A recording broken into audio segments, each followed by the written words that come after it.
Señor, si tenemos a Cristo, no necesitamos nada más. Ayúdanos a valorar, a amar a ese Cristo, de manera que no haya nada en este mundo que sea ni atractivo ni seductor para ninguno de tus hijos. Señor, solamente cuando Cristo es pequeño y lejano es cuando este mundo se vuelve atractivo. No hay nada en este mundo que pueda compararse con Cristo. Debemos anhelarte, Cristo, no solamente al momento de morir, lo cual sería de gran gozo tenerte ahí cercano y sentirte cercano en ese momento, pero es igualmente gozoso poderte experimentar de una manera cercana todos los días. Perdónanos cuando no ha sido así. Perdónanos cuando hemos deseado cosas que no tienen ningún valor eterno, que son eternamente inservibles. Cuando tú eres lo único en todo el universo que tiene valor. Y cuando algo más tiene valor es porque lo tenemos en ti, oh Cristo. Danos a Cristo ahora a través de la predicación de la palabra. Y permite que podamos salir de aquí visitados por Cristo, cambiados por Cristo, deseando ser como Cristo, corriendo tras Cristo. Y sé de manera especial con los padres. Pon en ellos un deseo extraordinario, sobrenatural, que ellos ni tienen quizás, ni buscan, ni desean quizás, pero sobrenatural, oh Dios, es desear a Cristo y nada más. El resto se dará por añadidura. En Cristo Jesús, y todos sus hijos dicen, amén, amén. Bendiciones. Podemos sentarnos. ¿Te imaginas que el Señor bajara esta noche y te dijera, ¿qué quieres?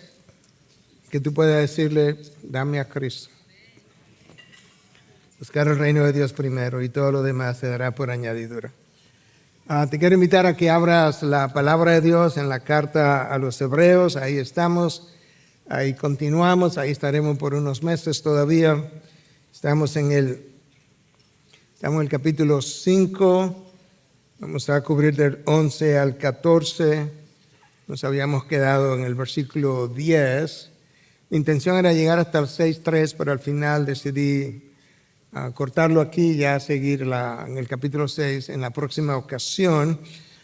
Pero a manera de introducción yo quisiera preguntarte, si el Señor bajara hoy, te preguntara cuál es tu meta para el futuro, tu deseo hacia el futuro. ¿Cuál es tu visión de ese futuro? ¿Cuál sería tu respuesta? Y no, obviamente no tienen que dar respuestas ahora, pero yo te voy a compartir algunas cosas que he oído ante esa, ya sea pregunta o quizás algo que espontáneamente salió sin estarlo preguntando. Algunos me han dicho, pastor, realmente lo que nosotros, pensando en el esposo y la esposa, quisiéramos es que Dios nos ayude a levantar una familia hasta verlos encaminados y casados. Otros han dicho, quisiéramos ayudar a nuestros hijos a desarrollarse en medio de estos tiempos tan difíciles. Todavía otros han dicho, bueno, quisiéramos acumular un patrimonio que garantice el futuro nuestro y de nuestros hijos. Y un por ciento quizá menor ha dicho, lo único que queremos es tratar de impactar nuestra familia con los valores cristianos para que conozcan al Señor.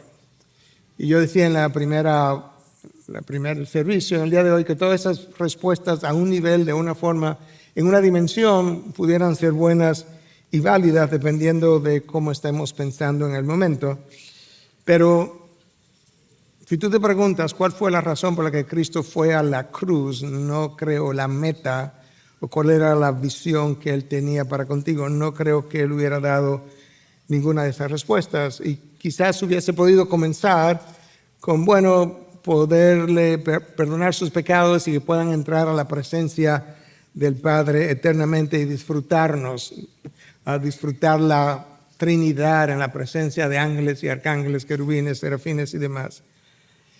Pero por otro lado, Cristo pudiera decir, entre ese momento de salvación y tu momento de glorificación, de entrar a la presencia de Dios, hay una vida que vivir de este lado de la gloria. Y mi meta al ir a la cruz no fue simplemente darle una visa para evitar la entrada a la condenación.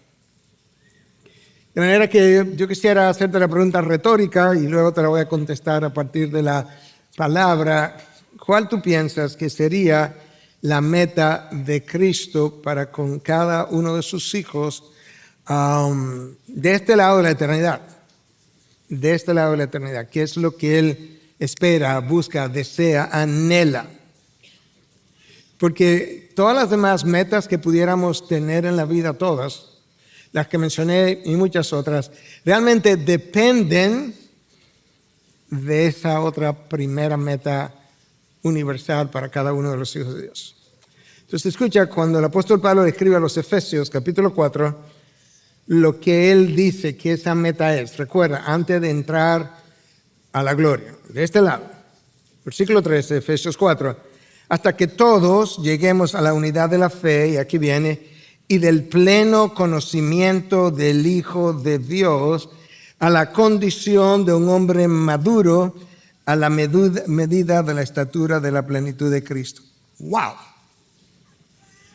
¿Qué es lo que tú esperas, Señor? Bueno, la intención es que puedan llegar al pleno conocimiento del Hijo de Dios. 2, que puedan alcanzar la condición de un hombre o una mujer madura, completa, y que estén encaminados, creciendo a la medida de la estatura de la plenitud de Cristo. ¡Wow! Eso nos evitaría permanecer en la infancia espiritual. Y si nos evita permanecer en la infancia espiritual, nos va a evitar la mayoría, si no todas, las consecuencias que nosotros acumulamos de manera natural cuando caminamos de este lado de la eternidad. Escucha lo que el mismo apóstol Pablo agrega en el próximo versículo, versículo 14, de qué ocurre cuando lo anterior no ocurre. ¿Qué es lo que pasa cuando yo no alcanzo la plenitud de Cristo, cuando no llego a ser un hombre maduro, completo o una mujer? Entonces escucha, versículo 14. Entonces, si eso se alcanza, ya no seremos niños sacudidos por las olas y llevados de aquí para allá por todo viento de doctrinas, por la astucia de los hombres, por las artimañas engañosas del error. Ok, este es el apóstol Pablo. El problema está que cuando esa primera parte no se cumple, lo que usualmente ocurre es que nosotros vamos siendo llevados por vientos de doctrinas, pero no solamente vientos de doctrinas, la astucia de los hombres, pero no solamente eso, sino por las artimañas engañosas del error. Artimañas engañosas que frecuentemente son fabricadas en nuestro propio corazón. De manera que Dios, Cristo, la Trinidad, tiene un propósito con nosotros. La salvación, cuando tú naces de nuevo, es solo el comienzo de la vida cristiana. Por eso, como el niño que acaba de salir del vientre de la madre, tú no piensas que la madre dice, ya salió, acabó, esta es la visión que yo tenía para el resto de su vida. ¿Verdad que no? No, porque esa no era tu visión. Tú querías que él naciera, tú querías verlo, tú estás gozoso o gozosa con verlo, pero tú quieres ver un niño crecer, que se hace responsable, maduro, independiente, que vive una vida, ¿verdad?, que complace a Dios. Bueno, para los hijos de Dios no es diferente. Nacer de nuevo no es la meta final, es simplemente el comienzo de una meta. Es el principio de algo mucho mayor. Y si yo no lo pienso así, no voy a ir detrás de eso que Dios soñó, quiere, desea para nosotros, pero yo tampoco ni lo voy a desear ni lo voy a buscar. Y eso es como introducción al texto de hoy. Porque mi texto tiene que ver con otra de las advertencias del autor de la carta a los Hebreos, que está, como hemos venido diciendo, altamente preocupado por la condición espiritual o en la que están o en la que pueden caer aquellos que van a ser lectores de esta carta, y él, con su corazón pastoral al fin, él quisiera evitárselo. Y Él está advirtiendo. Tú sabes que a la naturaleza humana no le gusta que le adviertan cosas, pero la realidad es que advertirme algo es una gran bendición. La advertencia es algo que está por mí, que está tratando de evitarme cosas o peligros que están delante, que yo no conozco, que no sé, y en lo que yo pudiera incurrir.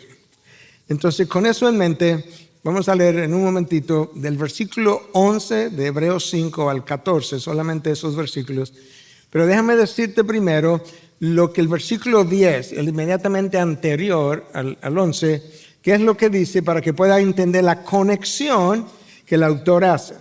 Porque en el versículo 10, o mejor dicho, en el texto anterior, él viene hablando del sacerdocio de Cristo. Y eso es un tema que él va a continuar hasta el capítulo 10, habíamos dicho, pero en el medio del camino, el autor se ve obligado a hacer paréntesis.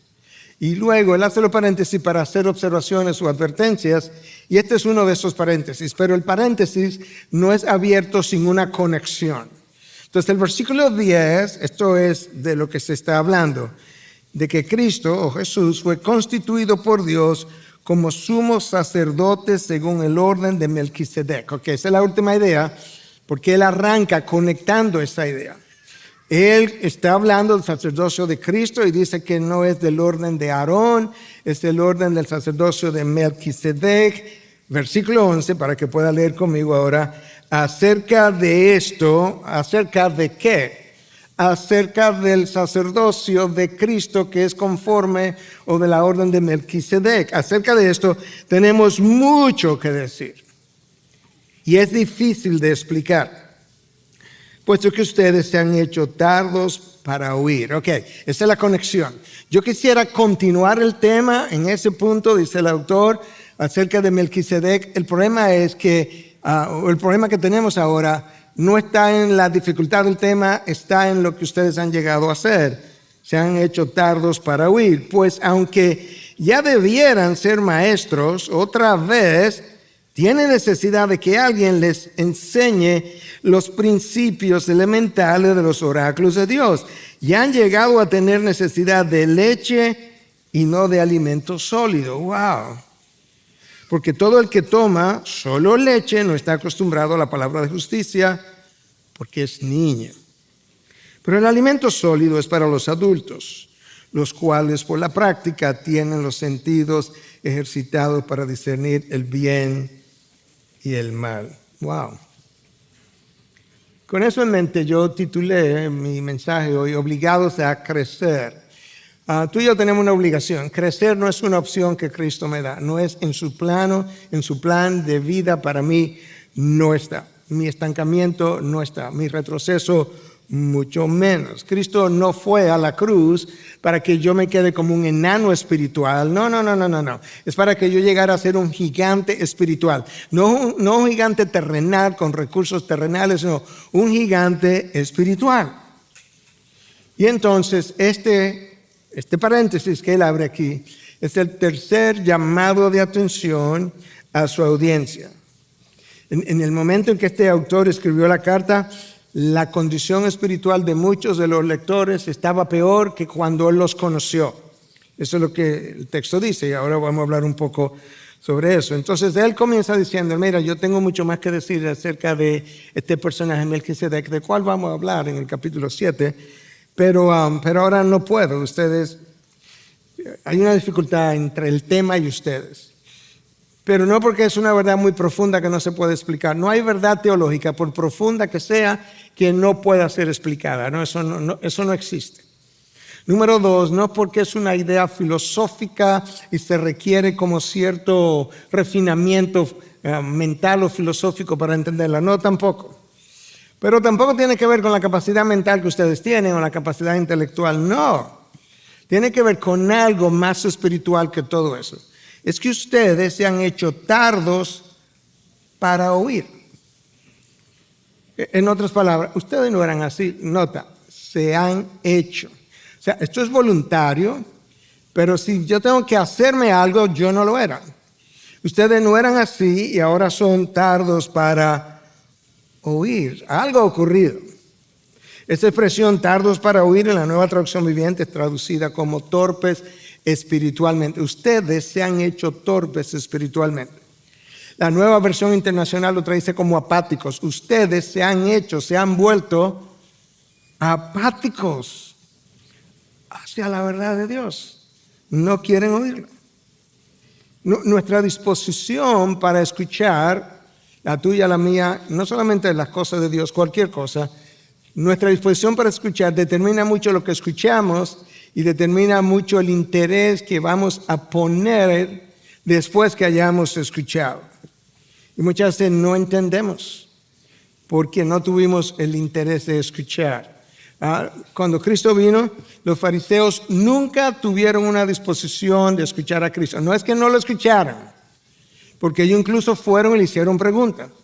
Pero la disposición de escuchar para entender y quizás luego para cambiar, no, eso nunca estaba ahí. No. Ellos habían determinado lo que iban a creer, lo que no iban a creer, y todo lo que no estuviera de acuerdo con ellos, aunque saliera de los labios de Cristo, eso no era verdad. El refrán dominicano lo dice muy bien: no hay más ciego que el que no quiere ver, pero pudiéramos decir, no hay más sordo que el que no quiere oír. El autor de Hebreos está preocupado. Y un poquito más adelante te voy a decir por qué él está preocupado. Más pesado de lo que quizás hasta ahora te ha podido percatar. Pero en 2.1, él le hace una primera observación. Y la primera es como sencilla: cuidado que no vaya a ser que alguno de nosotros nos desviemos. Estamos en el camino y como que nos vayamos a la deriva. Cuidado. En 3.12, él avanza un poco más su argumento y dice: me preocupa que alguno de ustedes desarrolle un corazón de incredulidad. Porque si desarrolla un corazón de incredulidad, tu corazón se va a endurecer. Si hoy oyes su voz, no endurezca tu corazón, de ahí su llamado repetitivo. Y ahora, en este texto, él está hablando de consecuencias que pudieran venir o que ya han llegado, aparte de este grupo, por no tener la disposición de oír la palabra de Dios. De hecho, si tú sigues leyendo el capítulo 6 y lee 8, 10, 12 versículos de ese capítulo, te va a percatar de por qué él está tan seriamente cargado. Es que ahora, en el próximo mensaje, él les va a hablar de que hay algunos de ustedes que probaron la buena palabra, que disfrutaron del don celestial y que ustedes ahora se han ido tan lejos que sabes que devolverlo al arrepentimiento es imposible. Es esa palabra, es imposible regresarlos al arrepentimiento.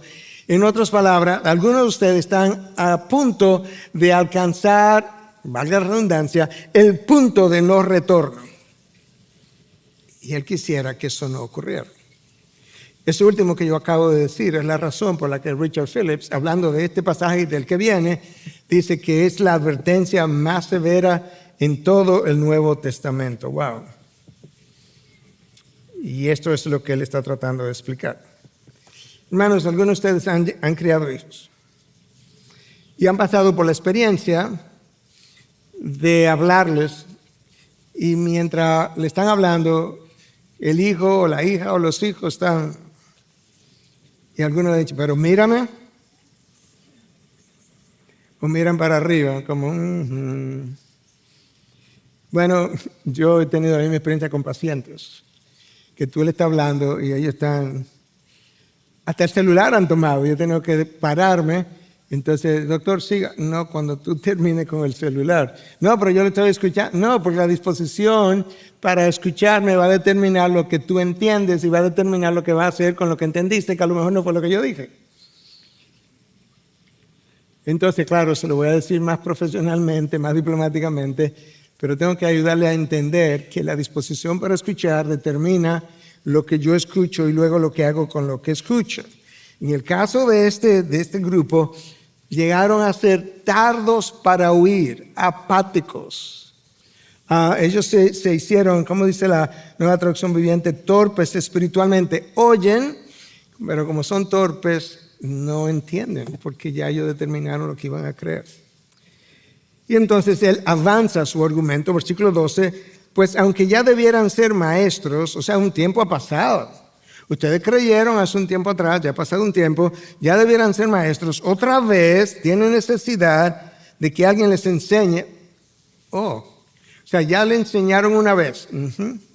Y otra vez tienen necesidad de que alguien les enseñe, no las cosas profundas, los principios elementales de los oráculos de Dios, los principios elementales de la palabra de Dios. Y han llegado a tener necesidad de leche y no de alimento sólido. El autor de esta carta está diciendo, no es que para esta época algunos de ustedes debieran ser teólogos. Tampoco está diciendo que debieran ser todos pastores. Claro que no. Evangelistas, no. Exégetas, mucho menos.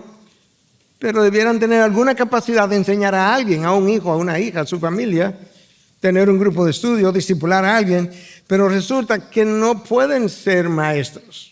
Ustedes perdieron una capacidad que tenían, ustedes se olvidaron de cosas que ya sabían, se han vuelto olvidadizos, de manera que hay que volverle a enseñar los principios elementales, el ABC de la fe cristiana.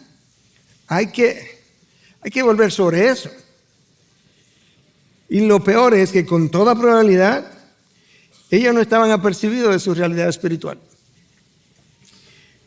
Nosotros o crecemos o retrocedemos. Nadie se queda estancado permanentemente.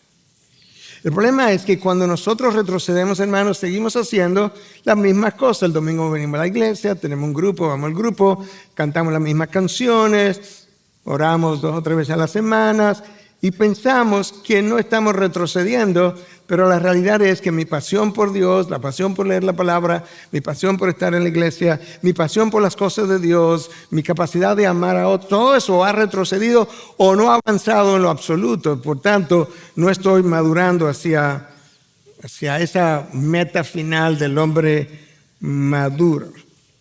Estamos en un punto donde no sabemos que no sabemos. ¿Y cómo ocurre ese retroceso, pastor? Es paulatino, lo que él decía en 2.1, cuidado si nos desviamos.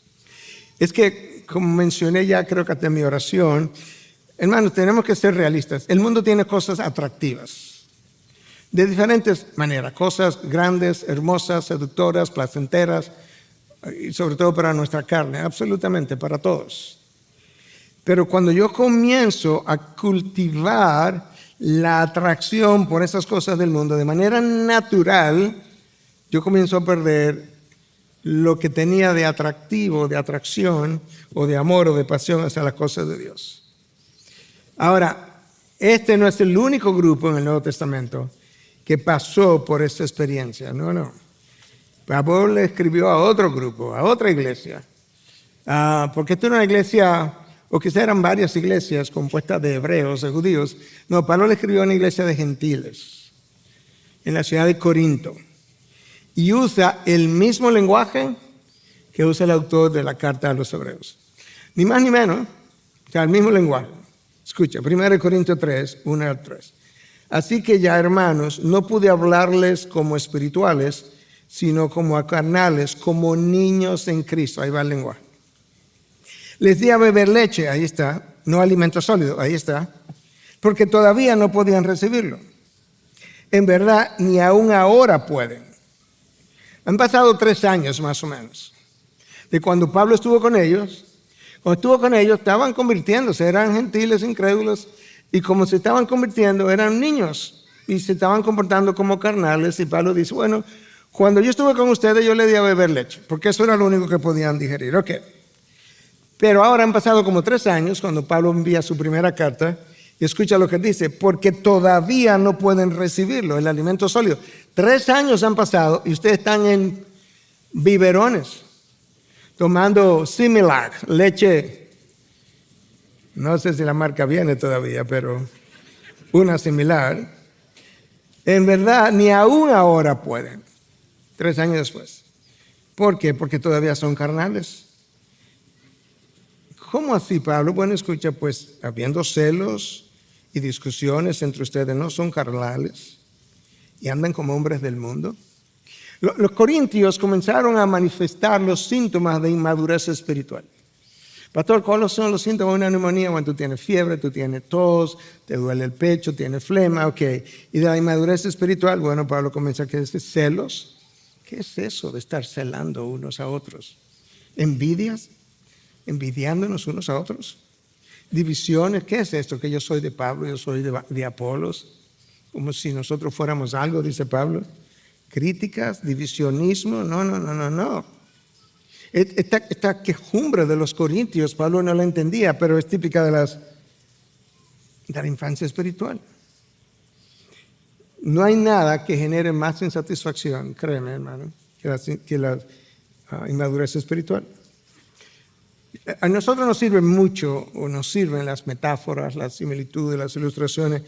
Piensa en un niño que está gateando. Él llora por todo. Si el pañal está mojado, él llora. Si él tiene hambre, él llora. Si no le da el juguete que él quiere, él llora. Si el juguete que él más le gusta, tú se lo prestas a un amiguito de él, él llora. Si tu mamá no está cerca, llora. Cuando tiene sueño, llora. Él llora y no sé qué más hace, que no sea llorar en algún momento por algo. Ese es el infante espiritual. Si no tiene esto, se queja. Si no tiene aquello, se queja. Si no me falta lo otro, también se queja. Si le dan esto a mi amigo más cercano, también se queja. Eso es como somos, hermanos. Pablo está describiéndolos a ellos, pero nos describe a nosotros. Y cuando él le envía la carta, le dice, ¿sabes qué? Ustedes no crecieron, están como yo los dejé. La audiencia de la carta a los hebreos es peor, porque ellos habían avanzado y echaron para atrás. Habían comido, habían probado alimentos sólidos y ahora han vuelto a tener necesidad de leche. Y sabes que la leche no es que es mala, porque la leche se refiere a la palabra de Dios y el alimento sólido se refiere a la palabra de Dios. Pero es otro nivel de entendimiento. La leche es como estoy discipulando a alguien. ¿Cuántos meses tiene? Tenemos 6 meses, leche. Tenemos 1 año, leche. ¿Cuánto tiempo tú tienes en la vida cristiana? 10 años. ¿Y qué tú estás consumiendo? Alimento sólido y muy sólido. Esa es la diferencia, pero las dos cosas tienen que ver con la palabra. ¿Y cuál es el problema de quedarnos consumiendo solo leche? Bueno, es grave, porque el versículo 14 nos va a decir cuál es el problema y ahí que nos vamos a pasar el resto del tiempo que nos queda. Versículo 14, el alimento sólido es para los adultos. O sea, que hay 2 grupos en la vida cristiana, adultos y niños. El alimento sólido es para los adultos, los cuales, por la práctica, tienen los sentidos ejercitados para discernir el bien y el mal. ¿Notaste la frase por la práctica? ¿Por cuál práctica? Por la práctica de la palabra. El discernimiento, la capacidad de discernir el bien del mal, que no tienen, dice el autor de Hebreos, es algo que se cultiva. Pero se cultiva cuando yo llevo a la práctica la palabra de Dios. Es como Santiago dice, mira, si tú eres simplemente un oidor, lo que oíste no te sirve para nada. No seamos solamente oidores, sino hacedores de la palabra. Eso es lo que produce la transformación, y la transformación produce el discernimiento. Ahora, nota algo más, que el texto en el versículo 14 dice que tienen los sentidos ejercitados. Esta palabra ahí, ejercitados, tiene que ver con el gimnasio. Algo que yo hago, algo que yo pongo en práctica. Tiene que ver con el ejercicio físico. Y eso es lo que nos lleva a pensar entonces que la gente que tiene la capacidad, el cristiano que tiene la capacidad de discernir el bien del mal, ha sido diligente en el estudio de la palabra, luego ha sido diligente en la práctica, en poner en práctica lo que encontró en la palabra, de manera que ya a él no se le puede tildar de oidor solamente, él es un hacedor consumado de la palabra. Y esa actividad constante le permite adquirir la habilidad de discernir lo que otros no ven. Esa es una capacidad cultivada por el Espíritu. Lamentablemente no todos los cristianos son capaces de discernir las consecuencias de nuestras acciones. Míralo de esta forma, para que tú veas la importancia, lo grave que es no tener discernimiento espiritual. Piensa en alguna consecuencia que tú hayas cosechado. Todos nosotros hemos cosechado consecuencias en algún momento. Piensa en esa consecuencia, la que sea. Esa consecuencia fue precedida de una mala decisión. Esa mala decisión fue precedida de un mal discernimiento. Y ese mal discernimiento fue precedido de o una falta de ese discernimiento o un escaso discernimiento porque no había consumido ni suficiente palabra ni había practicado lo suficiente para que mis sentidos estuvieran afilados a la hora de tomar la decisión. Hermanos, sin el sentido de discernimiento, tú no puedes transitar en la vida, y mucho menos en la vida cristiana. Es imposible. Tú sabes que nosotros tenemos 5 sentidos. Una comparación, otra vez. La audición, la visión, el olfato, el gusto, el tacto. Tú no te puedes mover en el mundo sin esos sentidos. Porque incluso el tacto a veces está oscuro y tú haces así. Bueno, esa es la mesa. Y te mueve para un lado. Este es el libro, ahí fue que yo lo dejé. Yo necesito eso. La visión, imagínate, si no veo, no sé ni por dónde caminar. Alguien tiene que llevarme. En el mundo espiritual es exactamente igual. Si mis sentidos no están afilados, preparados, cultivados en términos espirituales, yo no puedo caminar la vida cristiana. O sea, yo puedo, pero no voy a honrar la cruz de Cristo. Y sin el discernimiento espiritual, tú y yo, los dos, quedamos a expensas de los deseos de la carne, de las corrientes, de lo que está de moda, de lo que se dice, del vocabulario, de lo que la gente hace, de lo que la gente dice, de lo que las redes promueven, de las filosofías de este mundo. Quedamos a expensas de las influencias de Satanás. Quedamos a la expensa de la presión de nuestros iguales, porque sabes que todos nosotros quisiéramos ser más o menos como los otros, quisiéramos que nos aprueben, sentirnos como que somos parte del grupo, literalmente hablando. Tú juntas personas muy diferentes, y no estoy diciendo lo que voy a decir ahora ni siquiera como algo malo, es simplemente una realidad. Tú juntas personas muy, muy diferentes, y en un rato tú ves que los introvertidos se están volviendo extrovertidos. Los extrovertidos están adquiriendo alguna condición de los introvertidos. Nos influenciamos unos a otros. Pero eso es de mayor grado cuando no tenemos discernimiento espiritual. Y lo que a esta gente le pasó es que cuando retrocedieron y volvieron a tener necesidad de consumir leche y de que alguien les volviera a enseñar los oráculos elementales de la fe cristiana, ellos perdieron la capacidad de discernir el bien del mal, lo bueno de lo malo, lo sagrado de lo profano, lo modesto de lo indecente. ¿Dónde está la sociedad hoy en día? Pero no eran así. Ellos cambiaron. Ellos retrocedieron.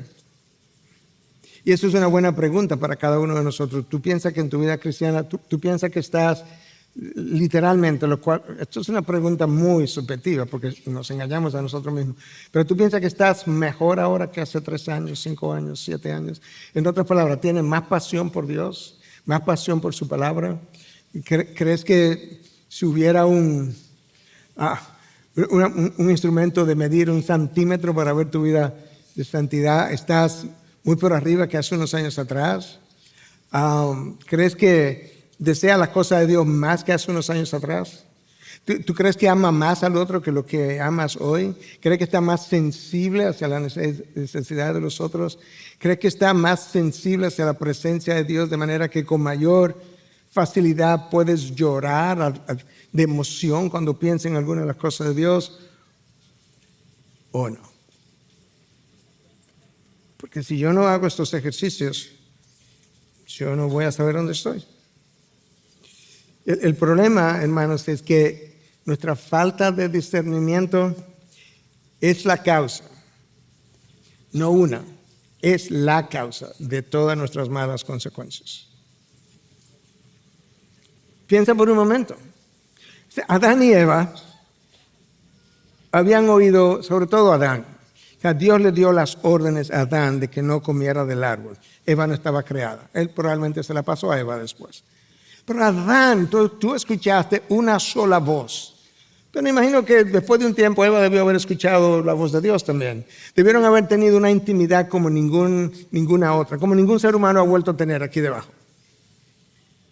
y se aparece una serpiente y le habla una sola vez, y de repente ellos perdieron la capacidad de discernir la verdad del error, la voz de Dios de la voz de la serpiente, y aquí estamos nosotros sufriendo consecuencias todavía. La falta de discernimiento es la causa de todos los males en el pueblo de Dios, y Dios lo afirmó en el pasado. Mira lo que dice Isaías 5:13. Por eso va cautivo mi pueblo por falta de discernimiento. La primera parte del versículo 13. ¿En serio? Ellos se fueron al cautiverio por falta de discernimiento. Bueno, mira cómo es. Ellos se fueron al cautiverio por sus pecados, sobre todo el pecado de idolatría y de fornicación. Pero hubo otros. Pero la razón por la que ellos terminaron ahí es porque ellos no supieron discernir entre la voz de Dios vía los profetas, como Isaías y otros, y la voz de su carne, de Satanás, del medio ambiente en el que ellos estaban y de la idolatría a su alrededor. De hecho, en el mismo capítulo 5, Dios los acusa de esa falta de discernimiento. Yo te leí de 5:13. Por eso va cautivo mi pueblo por falta de discernimiento. Tú bajas 7 versículos al 20 y escucha lo que Dios dice. Hay de los que llaman al mal bien y al bien mal. No saben distinguir. Que tienen las tinieblas por luz y la luz por tinieblas. No saben qué es tiniebla ni qué es luz. Que tienen lo amargo por dulce y lo dulce por amargo. No saben lo que es la sal versus el azúcar, por así decirlo. Bueno, si ellos no saben distinguir entre el bien y el mal, yo creo que ellos muchas veces obraron pensando que estaban obrando bien. Pensando quizás, como a veces hemos dicho, hemos oído, hemos repetido, pero ¿qué tiene eso de malo? Si no sabían distinguir la luz de las tinieblas, esa es la explicación por la cual ellos terminaron sacrificando sus propios hijos a dioses paganos. Yo creo que ellos con eso posiblemente estaban pensando que estaban complaciendo a Dios. Porque cuando Aarón hace este becerro de oro en el desierto, cuando le entrega el becerro, dice, ahí están sus dioses que los sacaron de Egipto. O sea, realmente él estaba pensando que esto que él acababa de fabricar era un Dios verdadero responsable de su salida de Egipto. No, pero por Dios. Sacrificaron sus hijos, quizá pensaron que estaban sacrificando a dioses buenos. Tenía que ser, porque a dioses que ellos pensaban que eran malos para ellos no se lo podían sacrificar. Y si no sabían distinguir lo dulce de los amargos, yo creo que ellos muy frecuentemente culparon a Dios de consecuencias que estaban sobre ellos, y en vez de pensar que su conducta trajo las consecuencias sobre ellos. Wow. Dios sigue hablando a través de Isaías, capítulo 27, versículo 11. Dice, porque no es pueblo de discernimiento. Por tanto, su hacedor no le tendrá compasión, y su creador no tendrá piedad de él.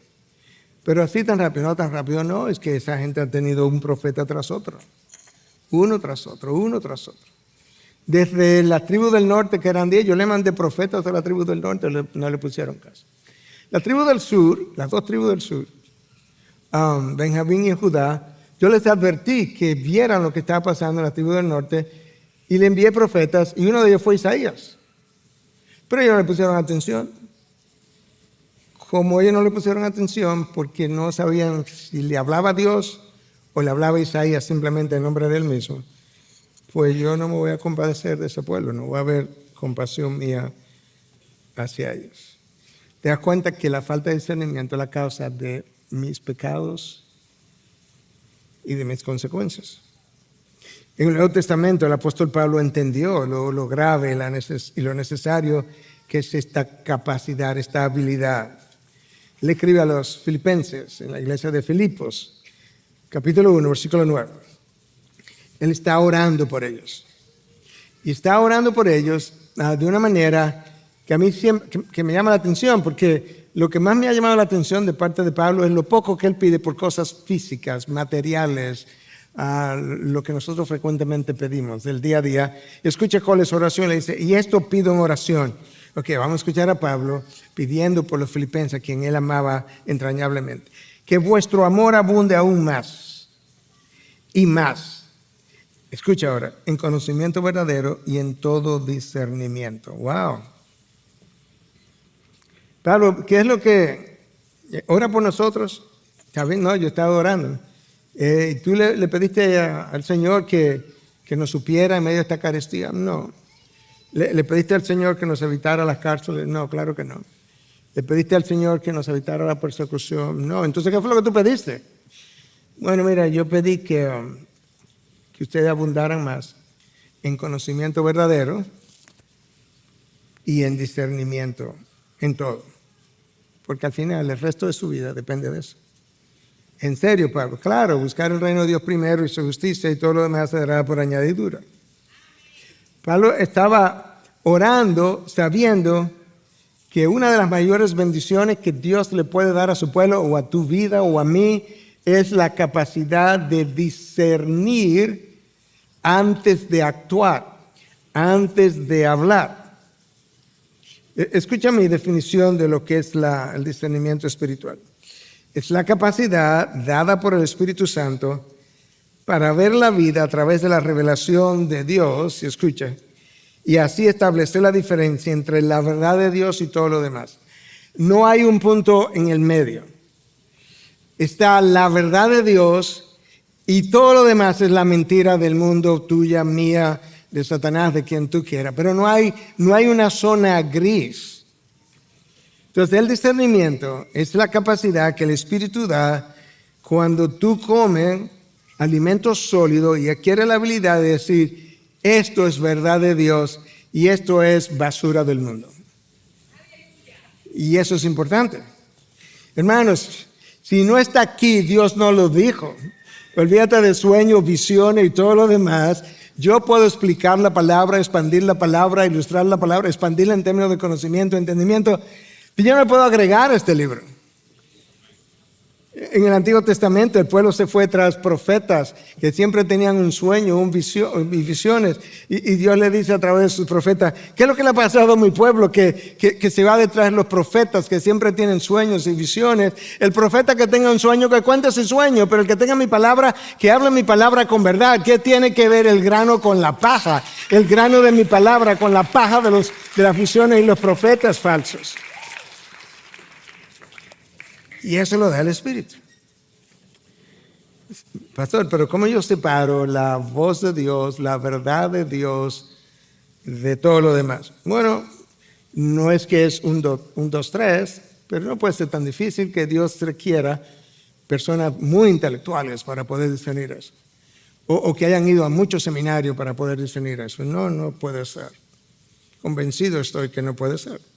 Entonces, ¿cómo yo sé que es la voz de Dios? Bueno, déjame darte algunos criterios, pero pudiéramos hacer un seminario entero sobre eso. Pero mira, la voz de Dios es consistente con su palabra, que ya Él reveló. Si no está aquí, si es contrario, no crea pajaritos en el aire. Te quieres casar en yugo desigual porque conociste una pareja que se casó en yugo desigual y después él creyó, mira, eso es una excepción quizás que Dios hizo, pero te está haciendo algo que no es consistente con la palabra de Dios. Eso no es de Dios. ¿En serio, pastor? No, muy en serio. La voz de Dios, la verdad de Dios es consistente con su carácter. Él es santo, Él es justo, Él es misericordioso. Si no tiene esas condiciones, no crea que eso es de Dios. No, si no es santo, no es de Dios. La voz de Dios es consistente con sus propósitos eternos. Dios tiene propósitos eternos, muy por encima de los propósitos temporales y terrenales. Si es algo que va a comprometer lo que es tu santificación, eso no es de Dios. Si tu trabajo, el tipo de trabajo, tus relaciones, lo que vas a hacer, cómo vas a, lo que sea, y va a comprometer tu santidad, eso no es de Dios. De hecho, Pablo le escribe a los tesalonicenses, creo que primera de Tesalonicenses, capítulo 4, y le dice, esta es la voluntad de Dios. Wow, dime Pablo, dime, su santificación. Cualquier otra cosa está por debajo de eso. La palabra de Dios consistente con el llamado general a ser como Él. Dios nos llamó a ser como Él. Sed santos como yo soy santo. Cualquier cosa que sea contrario a eso no es de Dios. ¿Y de dónde es? De mi carne o del mundo. Pero de Dios no es. ¿Por qué? Porque el llamado general es a ser como Él. Sed santo como yo soy santo. Y esto de santidad no tiene nada, ¿ok? La verdad de Dios o la voz de Dios consistente como crecimiento espiritual. Con esta decisión yo voy a crecer espiritualmente. Bueno, no, voy a tener más dificultades. Bueno, pues piensa bien si eso es de Dios. La verdad de Dios consistente con las responsabilidades que Él me impone. Yo tengo responsabilidades como esposo, o como padre, o como madre, o como hijo, o como pastor, o como un ciudadano de ser sal de la tierra, luz del mundo. La voz de Dios consistente con estas responsabilidades que Él me impone, y si algo no va a estar de acuerdo con esas responsabilidades, eso no es de Dios. La voz de Dios consistente con mi buen testimonio delante de Dios y delante de los hombres. Si esto va a crear un mal testimonio delante de los hombres, pues piénsalo bien. Y finalmente, la voz de Dios consistente con mis dones y talentos. Yo lo he ilustrado otras veces, muchos de ustedes ya me han oído, pero es fácil de ilustrar, por eso vuelvo y lo repito, lo usé esta mañana. Suponte que mañana yo voy y visito al pastor Will Luis en su oficina, el pastor de adoración de nosotros, y le digo, Luis, mira, tengo 28 años en esta iglesia predicando, pero yo creo que a mí me gustaría ahora como hacer algo diferente también, me gustaría ser vocalista del grupo de adoración. Entonces el pastor Luis como que me mira, me pregunta qué yo he estado comiendo últimamente. Dice, mire pastor, con todo respeto, pero nosotros hemos oído cantar y en 28 años no le hemos oído voz de vocalista. Entonces, eso no puede ser de Dios, porque eso no es consistente con dones y talentos que yo posea. La voz de Dios consistente con su carácter, con las responsabilidades que Él me impone. Cuando Adán y Eva desconfiaron del carácter de Dios, tomaron una mala decisión, aquí estamos nosotros, miles de años después, sufriendo las consecuencias. Porque la voz de Dios es consistente con su carácter. Dios no puede mentir. Entonces no puede venir una serpiente a decirme que lo que pasa es que Dios no quiere que ustedes sean como Él. Eso no es consistente con su carácter. Cuando el pueblo de Israel olvidó que la palabra de Dios a través de sus profetas por cientos de años era algo que era como Dios le estaba hablando, cuando se olvidaron de eso, comenzaron a creer en sueños y visiones. Bueno, claro que no supieron discernir lo que era de Dios o lo que era de los falsos profetas. Cuando los corintios se olvidaron de su llamado a ser maduros espiritualmente y a la santidad, se volcaron a sus pecados. Hermano, yo no sé si te has fijado, pero esta vida está llena de complejidades, de alternativas. Por eso mi frase que uso continuamente, las cosas no son tan simples como parecen. Nunca lo han sido, pero sobre todo después de Génesis 3, a esta parte. Están llenas de alternativas, de caminos diferentes. Y muchas veces yo tengo que diferenciar entre lo bueno y lo malo. Pero hay ocasiones, quizás la mayoría de las veces entre lo bueno y lo malo, punto. Pero quizás hay ocasiones yo tengo que diferenciar lo bueno, lo malo y de lo mejor. Lo bueno, lo malo y de lo mejor. Marta y María estaban sirviendo. El servicio no era nada malo. María estaba sentada a los pies de Jesús. Pero Marta siempre quería, muy preocupada, muy atribulada. Le dice al Señor, Señor, ¿no te importa que mi hermana no me está ayudando? Y él dice, Marta, siempre preocupada. Pero María ha escogido lo mejor. En otras palabras, el servir no es malo, pero María se ha quedado aquí sentada recibiendo, ella escogió lo mejor. A veces yo necesito escoger cosas así, como recibir, y eso es lo mejor. Esa capacidad de discernir que el Espíritu da al creyente, para eso él necesita dos cosas. Él necesita la revelación de Dios y él necesita vaciarse de sí mismo para que el Espíritu lo llene, literalmente hablando. Miren, en el lenguaje hebreo, lenguaje del Antiguo Testamento, la palabra discernir, una de las palabras, hay muchas, es bin. B-I-N. Y esa palabra y sus derivados aparece 247 veces en el Antiguo Testamento. O sea, es usada mucho para referirse a entendimiento, percepción, perspicacia. Entonces, alguien perspicaz, ¿quién es? Bueno, alguien perspicaz es capaz de ver aspectos, detalles que otros no ven. Eso tiene que ver con discernimiento. Entonces, una persona con esa capacidad tendrá mucho más cuidado al hablar y al actuar. Porque él sabe que no todo se dice, él sabe que no todo se hace. Él tiene que ser veraz, pero cuando vas a decir algo tiene que saber a quién se lo dice, la madurez emocional, espiritual de la persona, en qué contexto lo dice, de qué manera lo dice, etcétera, etcétera. La palabra bien podría significar percibir con los sentidos, tener entendimiento, observar, prestar atención. O sea, alguien con discernimiento presta atención. Y no solamente entiende, va un poco más allá. Escucha, en Primera de Crónicas 12:32 se nos habla de un grupo de personas que David quería tener como parte de su ejército. Y nos habla en 12:32 de Primera Crónica de los hijos de Isaacar. Escucha, porque aquí está la palabra, expertos en discernir, ahí está la palabra, los tiempos. ¿Ok? Podían ver lo oscuro de su tiempo, podían ver las dificultades. Pero ellos tenían un poco más que eso. Eran expertos en discernir los tiempos con conocimiento de lo que Israel debía hacer. Bingo, ahí está, el discernimiento no es simplemente conocimiento, es una capacidad que yo tengo de adquirido el conocimiento, saber qué hacer con el conocimiento. Y esta gente lo tenía. No es un niño espiritualmente hablando. Tú sabes que el niño no sabe discernir. Tú enseñas a un niño a gatear. Entonces él va gateando, encuentra un biberón con leche, como él ha bebido leche anteriormente, él se toma algo de esa leche. Pero él sigue más para adelante, se encuentra con una caja de fósforo y se la comienza a comer. Y él camina un poco más adelante y se encuentra con unas cajitas de esas que tienen, ¿cómo se llama?, veneno para las cucarachas, y también pudiera comenzar a comérsela. Él no sabe discernir lo bueno de lo malo. Él no tiene esa habilidad, esa capacidad. Él no ha visto todavía personas morirse de comerse ese veneno.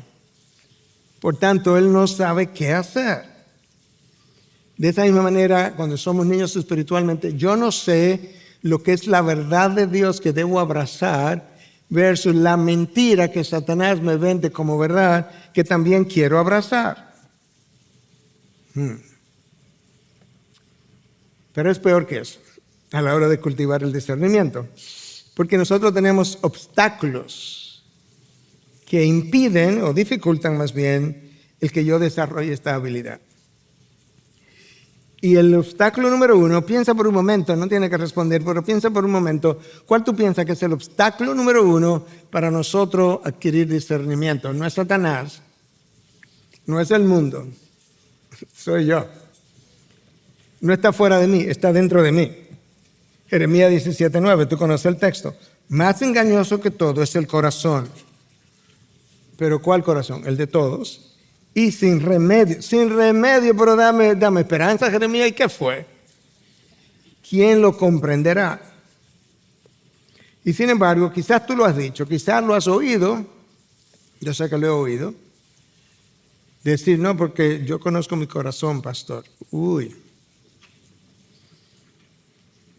O sea, yo conozco algo que contradice la palabra, pero dice que no, que el corazón es engañoso. El corazón, no solamente el tuyo, el mío es engañoso. Hasta que entre en gloria. La única manera de yo poder como descubrir el engaño de mi corazón, lo vimos hace poco, en 4:12 de Hebreos, lo cubrimos hace poco. Yo te leí que 4:12 dice que la palabra es poderosa para discernir los pensamientos y las intenciones del corazón. Cuando yo comienzo a leer la palabra es poderosa para decir, mira, esas motivaciones e intenciones de tu corazón que tú creían tan buenas, pues no lo son. Uy, la palabra tiene ese poder, sobre todo cuando es aplicada a mi mente por medio del Espíritu Santo. Si yo no estudio la palabra asiduamente, el timón de mi vida, ¿sabe cuál es? Mi carne, mi propio entendimiento. Siempre creeré que estoy en lo correcto y que todos los demás están errados. Esa es la gran realidad.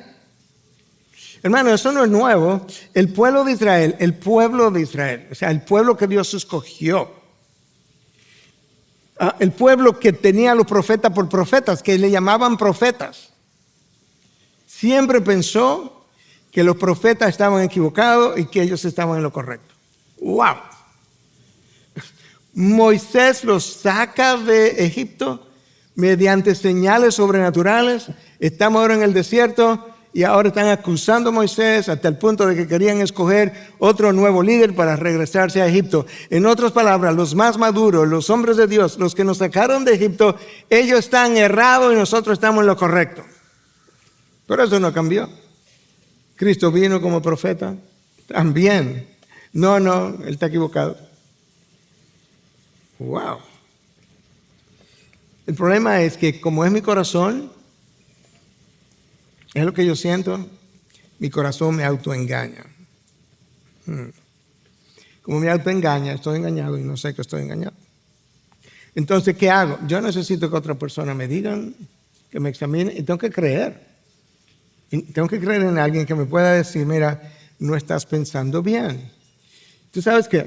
El apóstol Pablo enseñó que él no creía en sí mismo para medirse a sí mismo. Escucha cómo se lo escribió en la segunda carta a los Corintios, en 10:12. Porque no nos atrevemos, ni se atreven, a contarnos ni a compararnos con algunos que se alaban a sí mismos, pero ellos, midiéndose a sí mismos y comparándose consigo mismo, carecen de entendimiento. Ahí está. Cuando yo me mido a mí mismo y me comparo consigo mismo, me falta entendimiento. ¿Por qué no me puedo medir a mí mismo? No soy objetivo. ¿Cómo que dice el lenguaje? No puedo ser juez y parte, esa es la razón, no soy objetivo. Entonces, si me mido a mí mismo y me comparo conmigo mismo, yo no voy a tener entendimiento y discernimiento.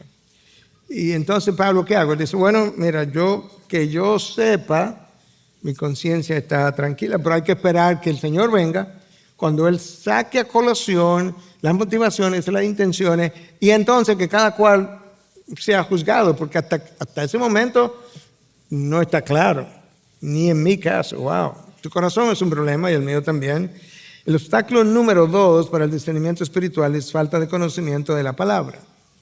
Claro, porque tú conoces la plomada, es un instrumento sencillo que los albañiles usaban, tiene como un peso al final y es una cuerda para medir la verticalidad de la pared. Bueno, esta palabra mide la verticalidad de las ideas y de las acciones. Esta es la plomada.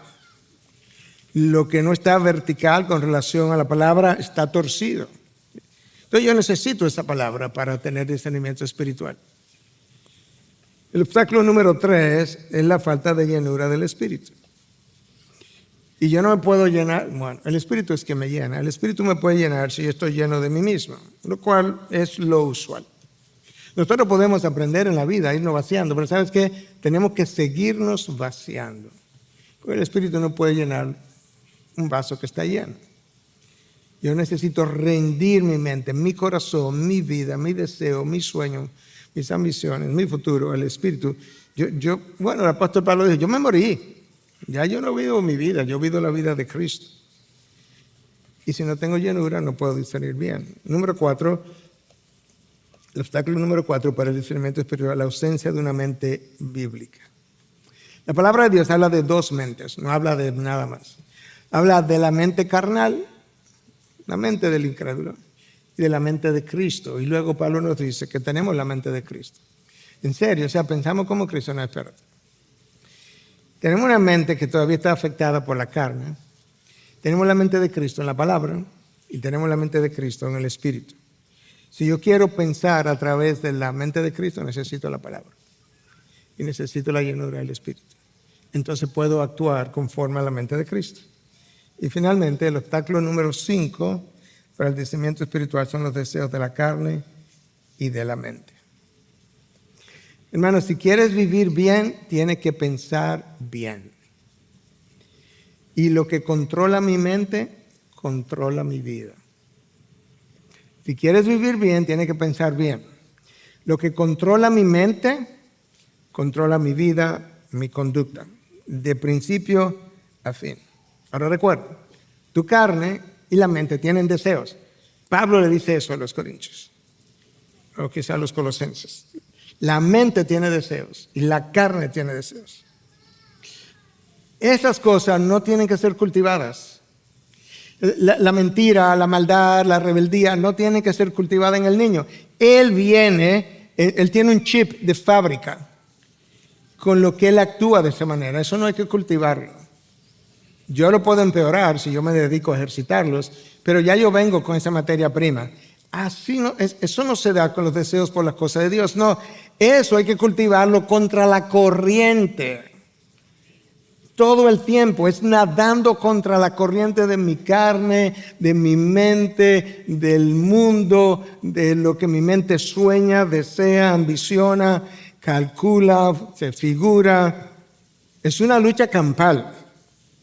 Entonces yo necesito llenar mi mente de la palabra, porque lo que controla mi mente, controla mi vida.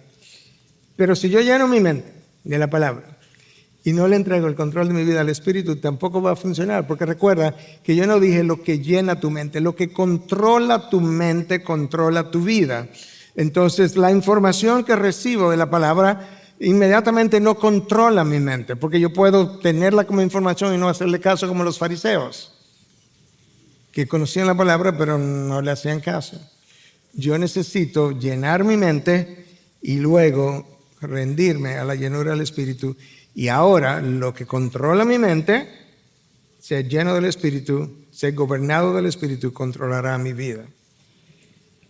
Y ese es el hombre maduro. Eso es cómo se camina hacia la estatura de Cristo. Eso es lo que Cristo tenía en mente cuando nos dijo, ustedes son la sal de la tierra y la luz del mundo. Sí, pero no puedo ser la luz del mundo si no sé cuál es la diferencia entre la luz y las tinieblas. No puedo ser la sal de la tierra si no sé la diferencia entre lo dulce y lo amargo. Esa es la meta. Todas las demás metas que tú puedas tener, como te decía al principio, a un nivel, en una dimensión pueden ser buenas y válidas, pero no si esta otra meta no es la que está por encima de todas las demás, controlando qué es lo que va a hacer y cómo lo que va a hacer en todas las demás áreas, en el tiempo de vida de este lado de la gloria. Padre que están aquí, yo no quiero mandarte a la casa el día del Padre como atribulado, yo quiero mandarte animado, de que tenemos instrucción, de que tenemos dirección, de que tenemos observaciones, advertencias, que tenemos un Dios que está por nosotros, que por eso que ha revelado todo lo que ha revelado, que tenemos claridad en la palabra, de manera que vete a tu casa animado y con la idea de que yo puedo ser ese hombre de Dios de que habla la palabra, que puedo dirigir mi casa, que puedo dirigir mi familia, puedo dirigir mi vida y la de otros, siempre y cuando yo le eche mano a lo que es la sabiduría de Dios. Padre, gracias por tu palabra, tu dirección, tu buen deseo, tu gran amor, tu interés para conmigo. Gracias por tus advertencias, gracias por tus señalamientos. Gracias que tú dejaste enseñanza para congregaciones anteriores y 2000 años después, a mí me sirven para el día como si fueran para el día de hoy. Señor, a nosotros los hombres que estamos aquí en este Día del Padre también, ayúdanos a ser un hombre de compromiso contigo, un hombre del reino, un hombre con la mente de Cristo, para tu gloria, para mi gozo y para la bendición de aquellos que están a mi alrededor. Y su pueblo dice, amén, amén. Bendiciones, Dios les bendiga. Gracias por acceder a este recurso. Espero que haya sido de gran bendición para tu vida. Te sugiero que te suscribas a este canal de forma que tú puedas recibir notificación la próxima vez que hayamos subido un nuevo recurso que pueda servirte de instrucción y bendición.